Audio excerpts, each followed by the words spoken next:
هنعمل البوشن بتاعتنا. يومنا النهارده is extremely exciting.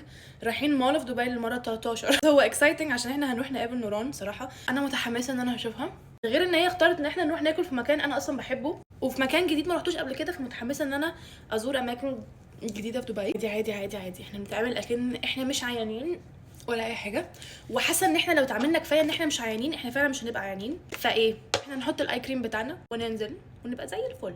لو ما شفتوش السيفورا هول وانبوكسنج اللي انا عملته امبارح روحوا شوفوه. وحاسه بقى ان انا عايزه اوريكم البرودكتس اللي انا جبتها بتشتغل ازاي على الوش، عشان في كذا حاجه المفروض ان في ساعتها بنشوف نتائج. هعمل لكم فيديوز وانا بجرب البرودكت دي، كانت بقى اللي جبتها من امريكا او اللي جبتها وانا هنا. جاهزه يا فرح؟ انا هحط برفيوم وبقى جاهزه. بقول لك ايه، This is the final look. هحط كاب ونضاره ونبقى جاهزين ويلا بينا. باي.